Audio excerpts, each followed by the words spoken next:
Hey everybody, Frank here, Godzilla Island, back with the final review for Dawnrunner issue 5. I've reviewed all the issues up to this point now. I've really been enjoying this series from Ram V with Evan Cagle's art, Francesco Segala's color, and Aditya Bidikar's letters. I felt like we were just getting into this series, when we got to issue 3 and 4, and then everything just started hitting the fan in those issues, and I was like, oh, we're already getting to the end of this already, and I was kind of bummed after reading those 2 issues, because I'm like, are you just gonna introduce to the universe here and it's over, like it's ending? Would totally love to see this Dawnrunner universe revisited. Definitely want to see more of the interactions between the Iron King pilots in the future, because there was like a whole very competitiveness, sportiness to it. They had a whole leaderboard with kills and everything, and we really only got a taste of that aspect. We get a little taste of it here in the grand finale. Really absolutely incredible finale. If I would love to see an anime adaptation of this, but let's get into it. So last we left off, Anita was in Dawnrunner and it seemed to have gone rogue. It shut down. When the crew got there to bust her out of the pilot's hatch, there was nothing but green goo, and her body was nowhere to be found in there. So in this issue we continue right off from there. They're trying to see what is going on with Anita. They want to know where their pilot is. Dawnrunner is going crazy and has now sprouted these wings. It's very angelic, and it's facing off against this final Tetsa, these giant monsters. It's just this whole amalgamation of all the Tetsa. You see all these very endgame-ish to Evangelion feel, very Evangelion feel to the whole series here, and we just get these crazy action sequences between Dawnrunner and the Tetsa. Andros, who runs the whole Iron King program, just is calling in everybody to help out with this and get the pilot out. And we get to see this Iron King here, which I don't believe we've seen earlier on. It's almost like a crab. It's got 4 legs, very spider-like. And then this one from earlier that she's fought alongside. This is one of the pilots that was competing with Anita. So we have this whole sequence here too. And we thought, maybe Anita was dead at the end of issue 4.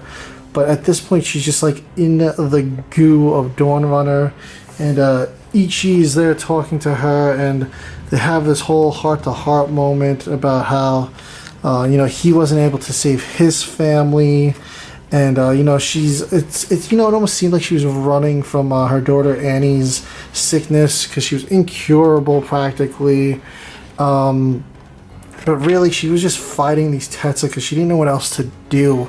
She thought maybe if she fought them, they would find a cure. And she's doing whatever it takes, to the point where she lost herself in this Iron King, literally. And Dawnrunner becomes OP, gets this epic sword that bursts out of it. And Dawnrunner just has this massive moment where he downs the big bad, just slices it up. I mean, we have blood everywhere, and it's just the victor there. I mean, Dawnrunner is unstoppable, and we see all these other Tetsa begin to start heading towards the city, but they don't seem aggressive. Andro is like, alright, Dawnrunner is just completely rogue now. Order all the Iron Kings to take it down, and they start flying in, the Iron Kings, but the competitive pilot, I don't know what his name is. He's like, hell no. He's like, I'm standing ground. We're not letting this Dawnrunner get taken down. He's like, Anita can't get killed like this. I want her to be alive to see me beat her on the leaderboard. That's his selfish ploy in this. He just doesn't want to sound honorable, but I think it's just really his honor among pilots here. So Anita and Itchy have their final heart-to-heart moment, and he's kind of like, I'm going to send you back. Dawnrunner flies to the hospital where Annie is, and we have this whole sequence here where Dawnrunner's at the hospital. At this point, it's almost like a prologue here. It sounds like Annie died or was on the verge of death, and Dawnrunner showed up at the hospital, stuck its hand out, and they brought Annie's lifeless body outside. Some Anita nudity there. She's getting pulled out of the cockpit as well. Her body has been reconstructed. Itchy has reconstructed her. Dawnrunner itself has rebuilt Anita's body. So they brought out Annie, and she has a moment with him as well. She gets pulled into Dawnrunner. He rebuilds Annie's body. She is cured and now brought back to life. And we have a happy ending. Here they say the Tetsa became docile and left, and it is believed that the Tetsa were actually a test to help humanity further their technology for a greater threat. So there could potentially be a sequel. I honestly would prefer the prequel. Like I said, I want to see more where these Iron Kings came from. We know Andros was the one behind them, but I want to see some more of the kaiju fighting. I want to see more of the initial Tetsa attack. The Tetsa, not kaiju. But yeah, extremely satisfying ending. And it's just like a cool